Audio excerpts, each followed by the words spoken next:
So for our example here, we want to express the expanded form as a Hindu-Arabic numeral where we are given 3 times 10 to the fourth plus 5 times 10 squared plus 7 times 10 to the 0. And it is a little bit disrespectful of me to say that that's not a single number, because it is. It's just not a number written in the friendliest way that we possibly could. But what we can understand here is how each of these values here and some that are hidden between them act as our digits.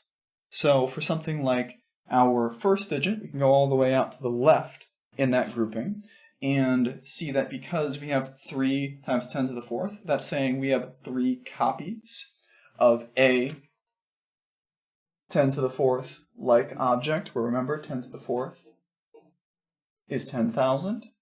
Then in that next multiplication, I'm going to leave a gap in here for a reason I'll explain in a second. We have 5 10 squareds, or 100, and in that third one we have 7 10 to the 0th powers, which we already talked about, but just to be sure, 10 to the 0 is 1. But an important feature of our Hindu-Arabic number scheme is that we have a meaningful 0. And again, that's something that's probably so deep in your mind that it's hard to imagine not having one built in, but there actually are a lot of, especially ancient, number systems that don't. But here, because we have those zeros, it's important that these 3 terms are specifically marked the way that they are, because technically speaking, between them, there is a 10 cubed term hiding in there, which would be 1,000, as well as a 10 to the first term, which, as we said before, is just 1. So, when we're talking about bringing that thing together, we need to think about what's going on with each of those place values, each of those amounts of 10, as well as what they're being multiplied by. Well, we said we had 3 copies of 10 to the fourth, so that's not just 10,000, but I'm going to put the dot first. Weird. 30,000.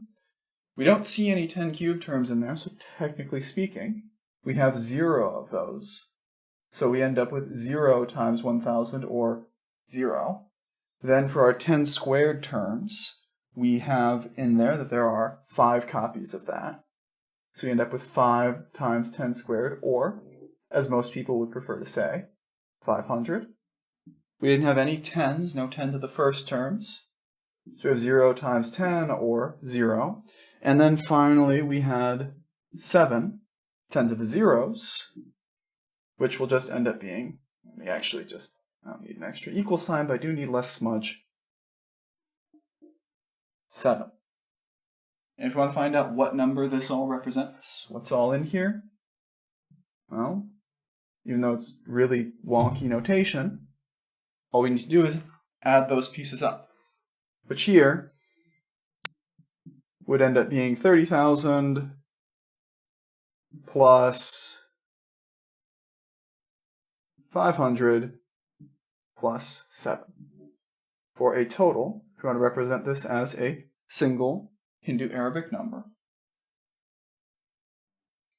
is 30,507. And that's how you could take any of these things and condense it down. Where, yeah, if you want to use a calculator for this, it's not that hard to do, but this is meant to contextualize how we can see either a number as a collection of tens, or a collection of tens as a number, because those are the defining ways that we see counts of things, in terms of our hand, in terms of tens. But not everyone saw these things in terms of tens. And for that matter, as I mentioned, not everyone saw these things with zeros built in.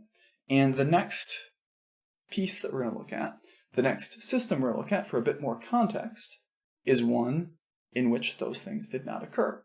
We're going to be looking at what was called the Babylonian system.